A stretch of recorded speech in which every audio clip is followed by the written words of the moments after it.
세계 문명의 시작점을 바꿔야 할지 모른다는 충격적인 주장이 등장했습니다. 문명의 시작은 메소포타미아도 이집트도 아니었다. 이 단 하나의 발표에 국제고고학 포럼이 일시 정지되었습니다. 수십 년간 학계에 공고한 합의처럼 여겨져 온 문명의 기원이라는 개념이 기원전 8천년 전으로 측정된 토기 한 점에 의해 뒤집히고 있습니다. 기존의 모든 농경문화 이론을 통째로 흔들어 놓은 이 발견의 장소는 바로 대한민국 경상북도 고령. 그 작고 낡은 토기 조각은 지금 세계 학계를 둘로 갈라놓고 있습니다. 황하와 메소포타미아, 나일강 유역의 문명보다도 이르다는 연대 측정을 받으면서 세계 고고학계는 말 그대로 충격에 휩싸였습니다. 문명의 경로를 따라 흐르던 기존의 지도는 이 작은 조각 하나로 인해 근본부터 다시 그려지고 있습니다. 그리고 그 지도의 중심에 놓인 이름, 그토록 오랫동안 경유지로만 여겨졌던 한국. 과연 이 발견은 단순한 오류일까요?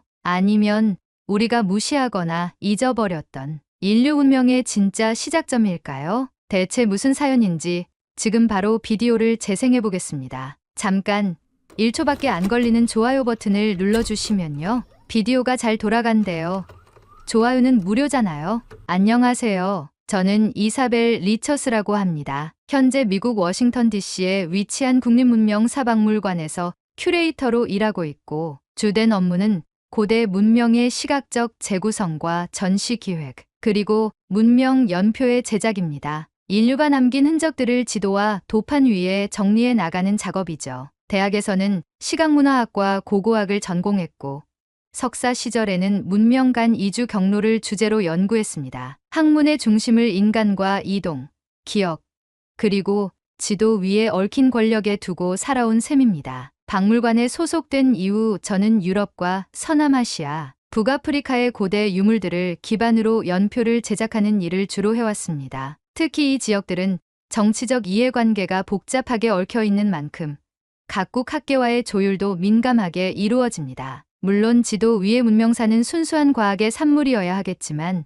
현실은 다르죠. 국가마다 강조하고 싶은 시기와 장소가 있고 그로 인해 지도는 진실보다는 의도를 더 많이 반영하게 됩니다. 저는 이런 현실을 인지하면서도 최소한 왜곡되지 않도록 균형을 잡는 사람으로서의 역할을 수행하려고 늘 노력해왔습니다. 그러던 중 몇 달 전 제 이메일 수신함에 한 통의 메시지가 도착했습니다. 발신자는 류지훈 박사. 이름을 보는 순간 저는 잠시 멈춰 섰습니다. 수년 전 옥스퍼드 대학에서 제가 강의하던 세미나 수업에 참여했던 한국계 학생이었죠. 성실하고 탐구적인 자세가 인상 깊었던 친구였습니다. 메일의 첫 문장은 짧고 직설적이었습니다. 이사벨 교수님, 혹시 실수하신 건가요? 그 아래에는 이렇게 덧붙여져 있었습니다. 대한민국 남부 일대의 신석기 유적들이 박물관 지도에 전혀 표기되지 않았습니다. 단순 누락이라면 수정 요청을 드리고 싶고 만약 의도된 편집이라면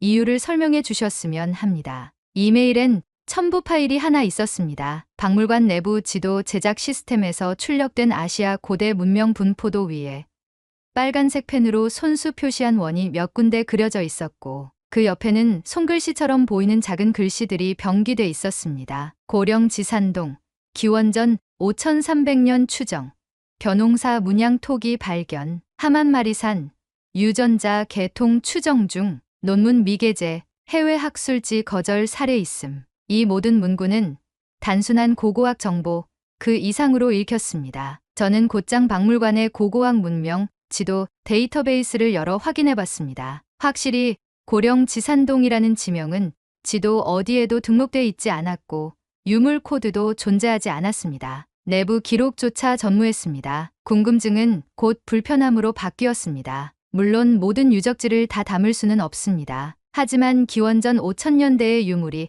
아직 살아있는 지역이 지도에 단 한 점도 표시되지 않았다는 것은 무언가 단순 누락 이상이라는 생각을 들게 했습니다. 그래서 저는 류지훈 박사에게 회신을 보냈고 곧 영상통화를 통해 그를 다시 만나게 되었습니다. 영상 너머로 나타난 지훈은 전보다 훨씬 야위어 있었고 목소리에는 어떤 절박함이 배어 있었습니다. 교수님, 전 정말 이게 중요한 문제라고 생각합니다. 고령 지산동 유적지에서 발굴된 토기 중 하나가 벼 이삭을 형상화한 문양을 지니고 있어요. 이것만 보면 단순한 민속 문양 같지만 고고학적으로는 동아시아 농경문화의 시점을 완전히 앞당기는 의미를 지니죠. 문제는 그 연대가 기원전 5300년입니다. 저는 순간 숨이 멎는 듯 했습니다. 기원전 5300년이라면 황하유역의 벼농사 유물보다 최소 1000년 이상 빠릅니다. 그게 사실이라면 문명의 시작이 한국일 수도 있다는 건가요? 지우는 조용히 고개를 끄덕였습니다. 그럴 가능성을 부정할 수 없습니다. 하지만 문제는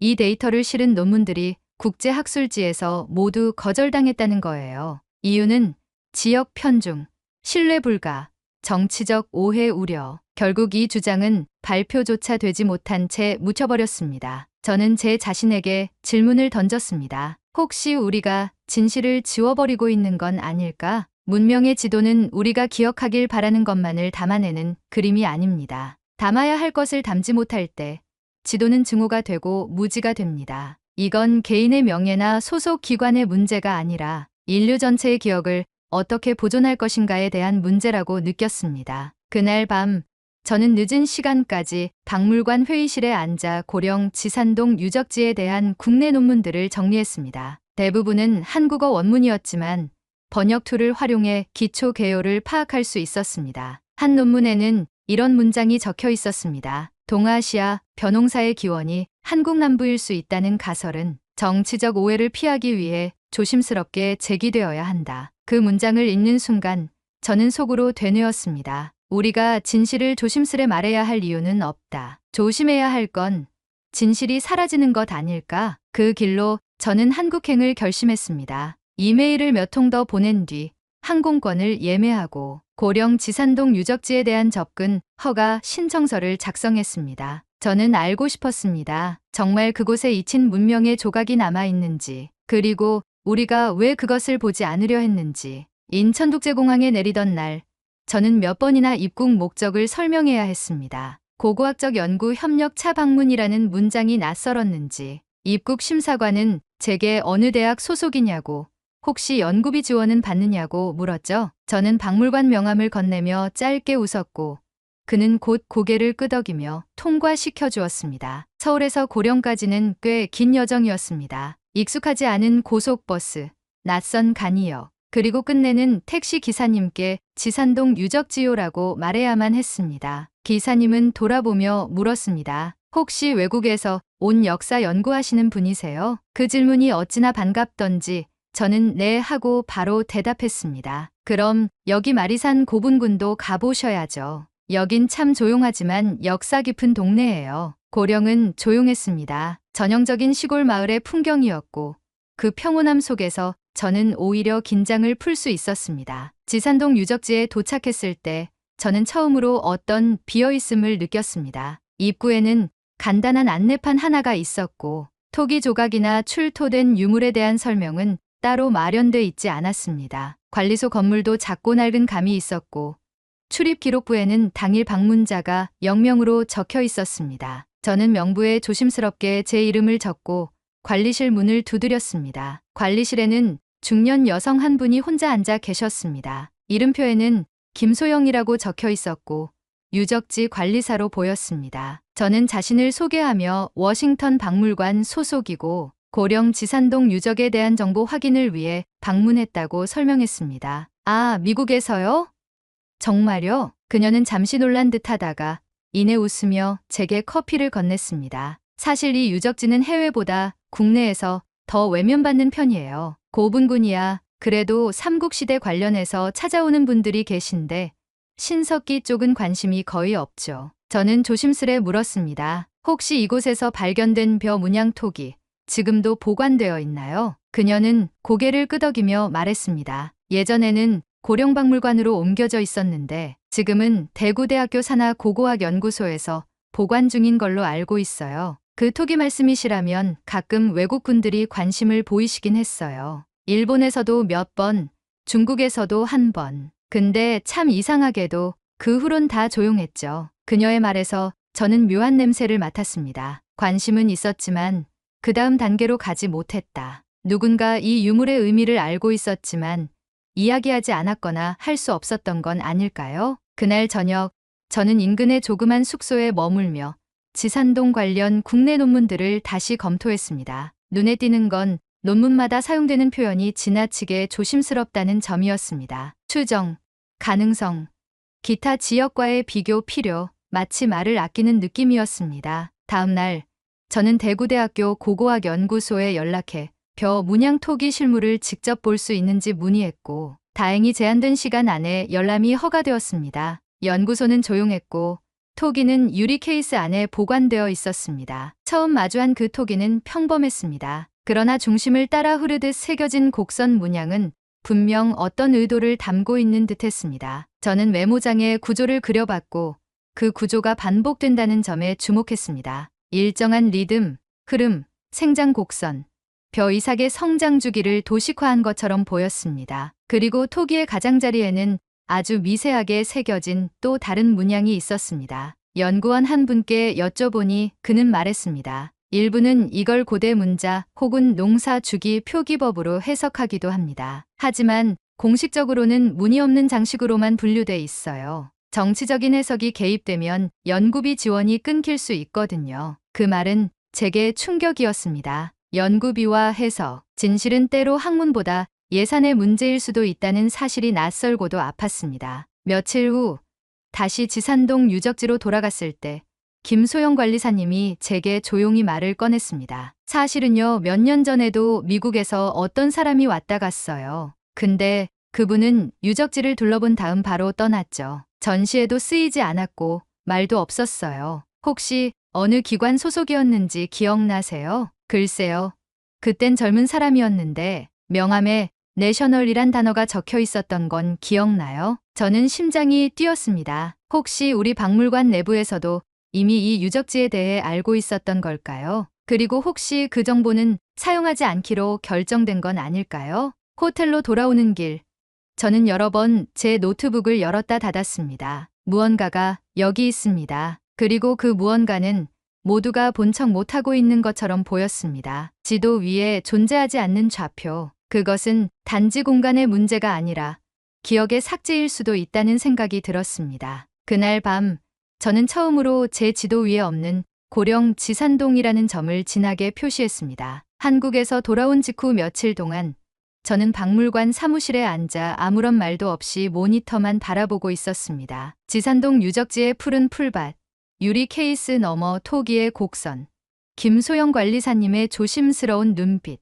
그 모든 기억이 마치 현실보다 더 선명하게 제 머릿속을 맴돌았습니다. 정치적인 해석이 개입되면 연구비가 끊길 수 있다. 그 말이 제 귀에 가시처럼 박혀 있었습니다. 마침내 저는 보고서를 쓰기 시작했습니다. 기존 아시아 문명 지도에서 누락된 좌표들을 복원하고 고령 지산동 토기의 연대 측정 자료, 문양 분석, 고고학적 가치, 그리고 연구 외면의 정황까지 조목조목 정리했습니다. 아예 본문과 별도로 학술지 게재 거절 사례 목록이라는 부록을 붙이기도 했죠. 저는 마지막에 이렇게 썼습니다. 기록되지 않은 것은 존재하지 않는 것이 아닙니다. 기록을 멈춘 이유에 대해 우리는 반드시 질문해야 합니다. 보고서를 올린 지 이틀 뒤 저는 전시기획실장인 로버트 하퍼 박사의 호출을 받았습니다. 회의실에 들어서자마자 그는 커피잔을 내려놓으며 곧장 말했습니다. 이사벨, 이번 건은 우리 선에서 종결합시다. 아직은 시기상조야. 저는 숨을 가다듬고 조용히 되물었습니다. 시기상조라는 건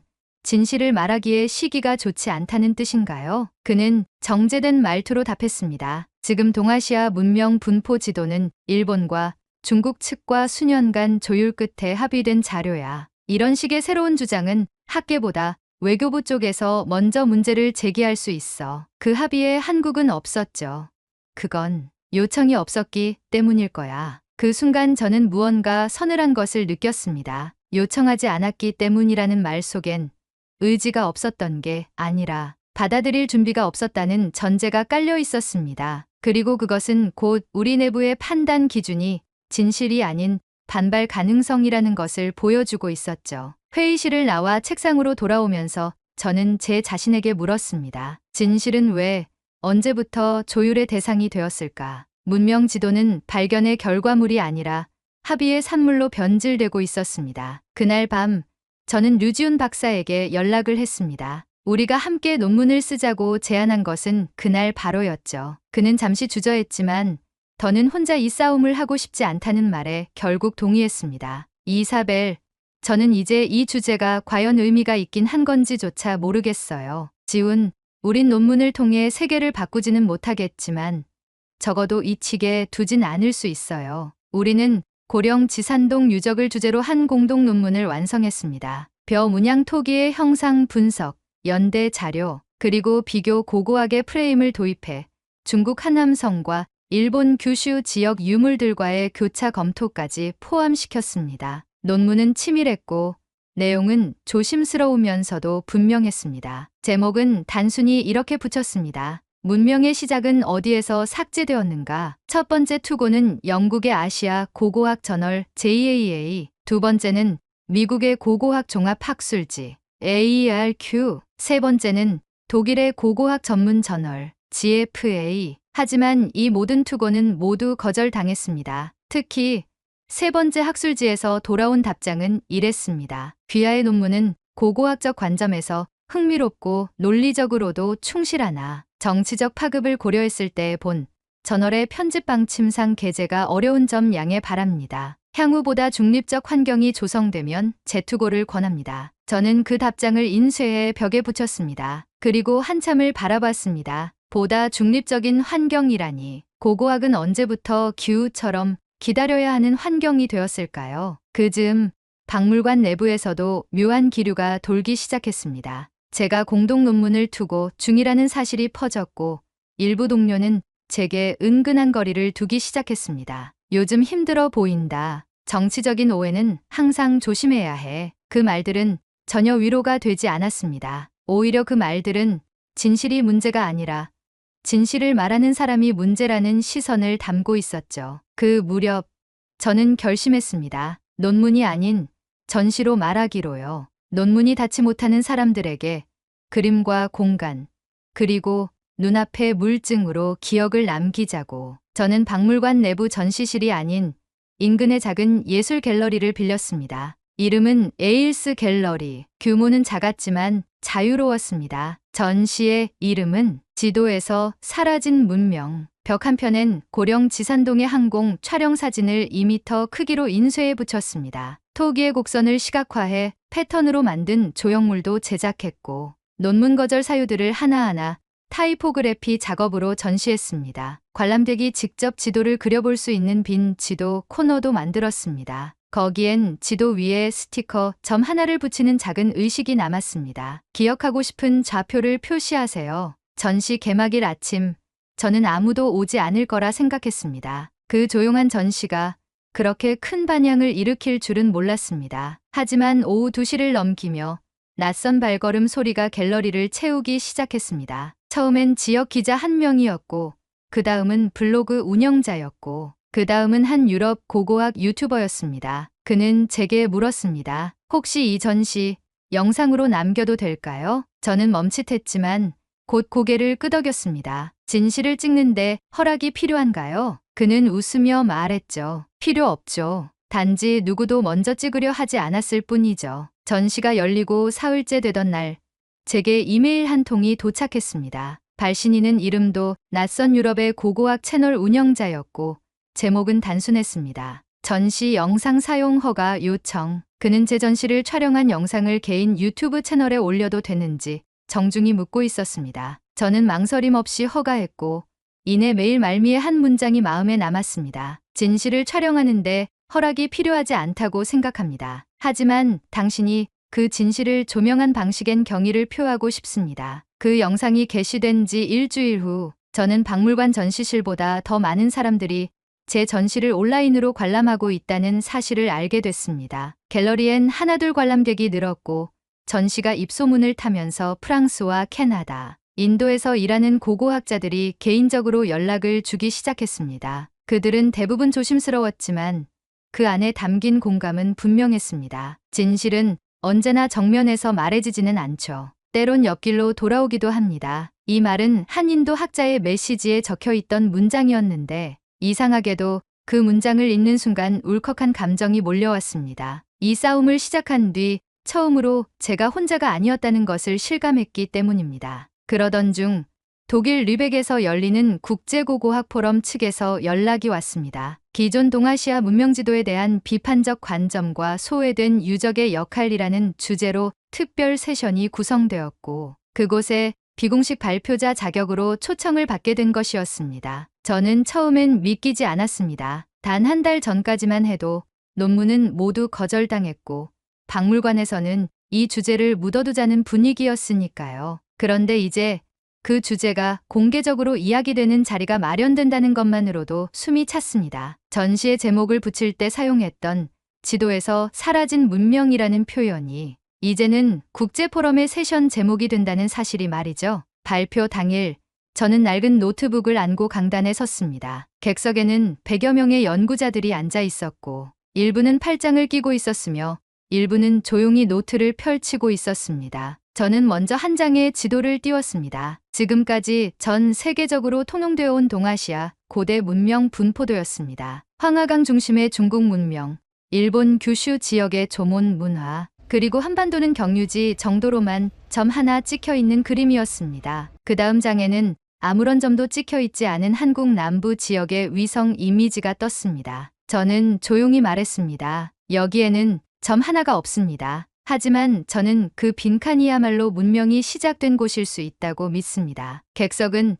정적에 잠겼습니다. 저는 이어 고령 지산동 유적지에서 발견된 벼, 문양 토기의 확대 이미지를 보여주었고 그 곡선 구조를 수메르 토기와 비교한 시각적 분석도 함께 제시했습니다. 물론 저의 결론은 조심스러웠습니다. 이 유적이 최초라고 단정 지을 수는 없지만 지속적으로 누락되고 삭제되어 온 흐름이 있었음은 부정할 수 없다는 점을 강조했습니다. 발표가 끝난 뒤 몇 초간의 침묵 후 조용한 박수가 이어졌고 포럼 이후 유럽과 중동 지역 학자들 몇몇이 저를 따로 찾아와 대화를 청했습니다. 그중 한 독일 학자는 말했습니다. 당신이 말한 건 학문적 주장이라기보다는 윤리적 책임에 가깝습니다. 그 말은 곧 제 발표의 핵심이기도 했습니다. 우리는 진실을 다루는 사람들이면서 동시에 기억을 보존할 책임이 있는 사람들이기 때문입니다. 며칠 뒤 한국의 문화재청에서는 고령 지산동 유적지에 대한 국제공동조사단 구성 검토에 들어갔다는 소식이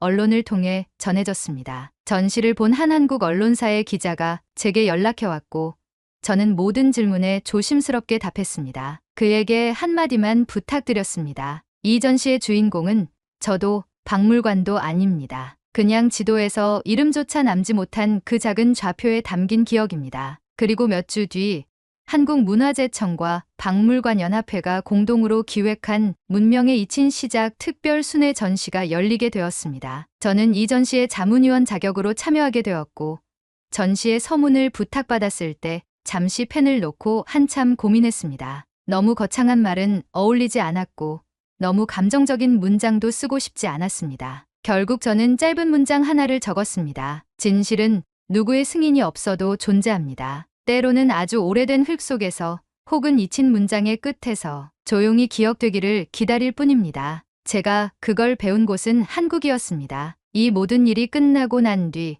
저는 워싱턴에 있는 박물관 제 사무실 책상 위에 지도 하나를 다시 붙였습니다. 그 지도는 과거의 오류를 포함한 전시용 지도가 아니라 관람객들이 빈점을 붙이던 그 전시의 마지막 코너에 있었던 지도였습니다. 그 위에 손글씨로 이렇게 써놓았죠. 이름을 붙이지 않아도 여긴 있었습니다. 그 문장을 보며 저는 천천히 눈을 감았습니다. 그리고 오랫동안 외면되어 온 좌표 하나가 누군가의 기억이 되었음을 드디어 아주 작지만 분명하게 느낄 수 있었습니다. 오늘의 사연은 여기까지입니다. 오늘 사연에 대한 여러분의 생각을 댓글로 남겨 감동 비디오의 마지막을 장식해주세요. 그리고 오늘의 비디오에 공감하신다면 구독, 좋아요 한 번씩 부탁드리겠습니다. 여러분의 댓글 하나하나가 영상을 제작하는데 큰 힘이 됩니다. 다음엔 더 흥미로운 사연으로 여러분을 찾아뵙겠습니다. 시청해주셔서 감사합니다.